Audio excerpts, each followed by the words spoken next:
that infamous open lane is now imprinted in the minds of everybody and now will be a part of the Paris legacy.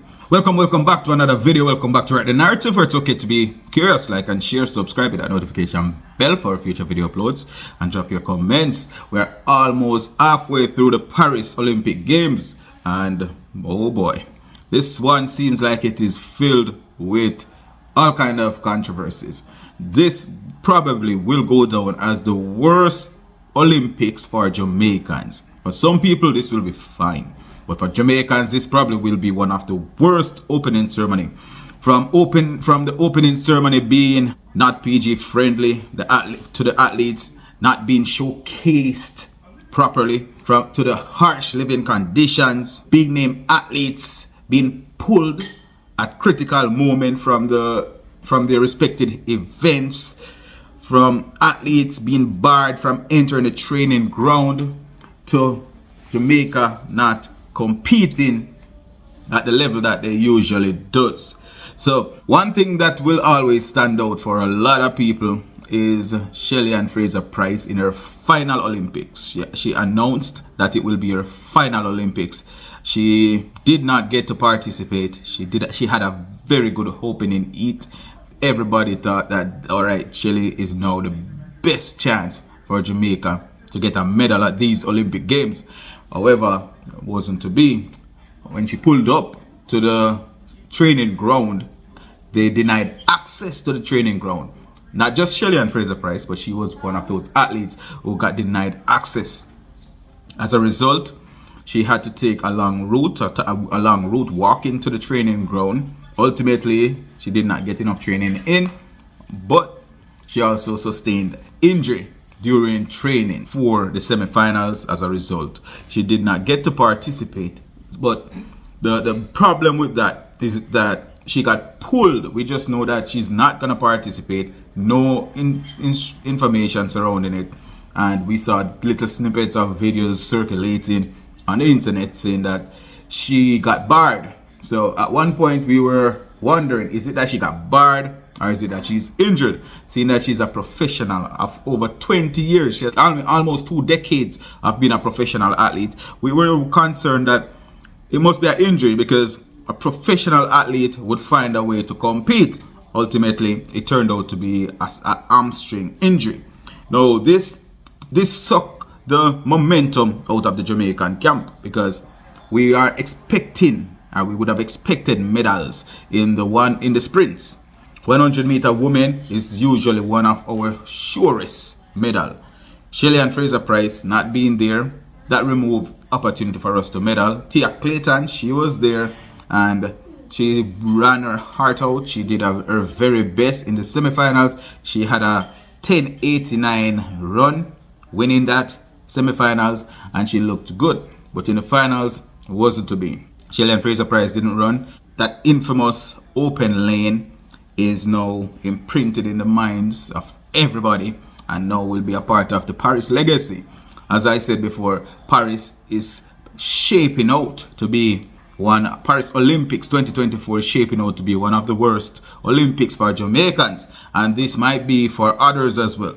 But for St Lucia, for sure, might be the best Olympics ever, and Jamaica is celebrating alongside Julian Alfred with her historic win. First ever medal for St Lucia, and it's a gold medal in one of the marquee events. Congratulations to Julian Alfred on that historic achievement, and we're rooting for Julian Alfred as well in the 200 meters. We're rooting for Julian Alfred to get that double, the tradition of double going back to the Caribbean. We're rooting for her, especially since Shericka Jackson, who pulled from the 100, giving Sasha Lee Forbes a chance to go up and represent for Jamaica. She also pulled herself, or she got pulled from the 200 meters. Also a last minute pull, which also tugged at the heart of the Jamaican people. Jamaica is having one of those rough Olympics 2024 in Paris. Most things are not aligning, but we're still gonna root for another Caribbean country in Julian Alfred and St Lucia to bring home the double, because she looks like she can and she's capable, and we're gonna give her all the energy, all the support that we would have given a Jamaican to bring that home as well. So Shericka Jackson pulling out, that's also, it is really not a surprise, but it's confusing. With everything that is surrounding the pull from the events, it's all confusing. First, she's not injured, but she will not run in the 100. Confusing, very, very confusing. And then she will be running only the 200s. Ultimately, when we get to the day off, she's no longer running the 200, which suggests that she is either injured or she's just not feeling it. Because what are the explanation? The original explanation is that she's not injured.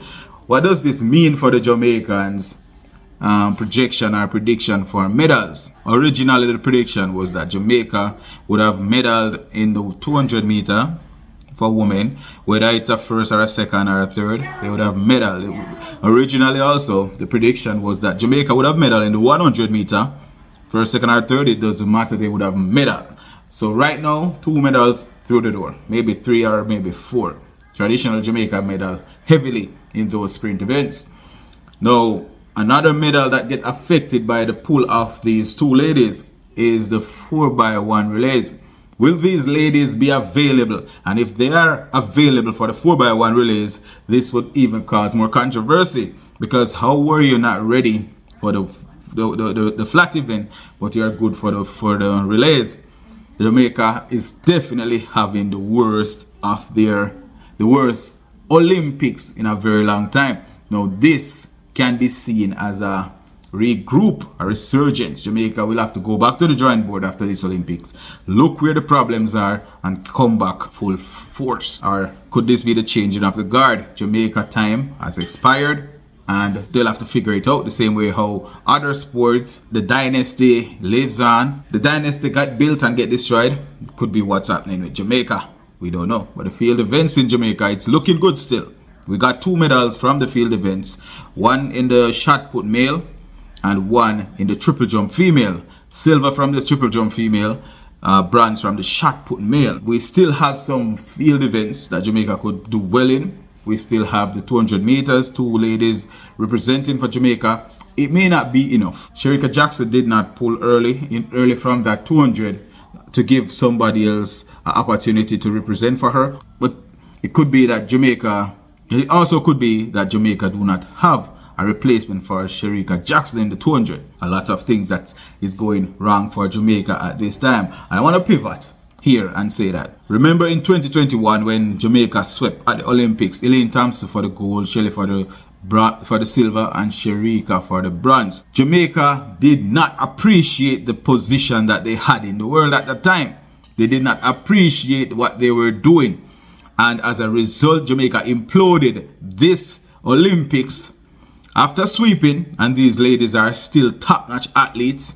1 the defending champion, 1 the defending silver medalist, and 1 the defending bronze medalist, still at the top of their games. None of these 3 ladies represented for Jamaica in the 100 meter completely. Shericka Jackson did not participate for Jamaica even though she qualified. Shillian Fraser-Pryce, she competed in 1 of 3 races and could not complete the series of races.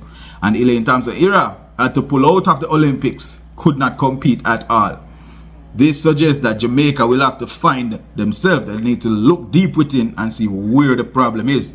We could say a lot of problem is there from France, but Jamaica, when they won, when they were swept at the Olympics, they weren't a cohesive bunch and they imploded. Come 3 years later, none of these athletes were there to participate. As a result, Jamaica is having arguably their worst Olympics in a very, very long time.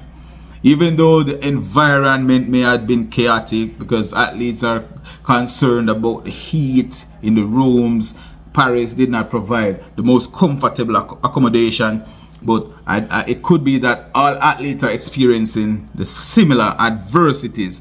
But for Jamaica, the fans who had been hyping up the athletes for such a long time, they are left to look at what seems like the rubble of a Jamaican dynasty We're still in the midst of it. But if Jamaica can find a way to pull themselves out now, fix it, then with the next Olympics, we should be resurging, should be coming back stronger and bigger. At the moment, I also would like to take a look at the fact that the Jamaican administrative associations, they are not communicating well with the fans, they are not communicating well with the world. Because these athletes are injured, they should be saying that the athletes are injured and set that expectation, whether it's for the opposition or for the fans, because the fans, we are the ones who made the sport interesting. If these athletes were playing in a bubble, nobody watching, I bet it would be like training for them. It would not be as special. The crowd, the intensity online, the support from your home country, that kind of helps to push the sport forward. And with Jamaica being the country that it is, with the kind of support that it has, a lot of people are left disappointed when Sherika pulled without real explanation, when Shelly pulled right before the semifinals and the explanation did not come early, when Jamaica failed to medal at all, when Sherika pulled from the 200 once again, no real explanation, and then everything is just going down the hill. And before, the projection was that Jamaica could get as many as 18, 16 medals. No, if they get 6 medals, it would be very good. And we still don't know what was gonna happen from here. We're still gonna be happy for whatever we get, because nothing is going according to plan at the moment. I want to hear what you guys think about the Paris 2024 Olympics. Drop our comments down below and let me know what you guys think. Rewrite the narrative, like, share, and subscribe.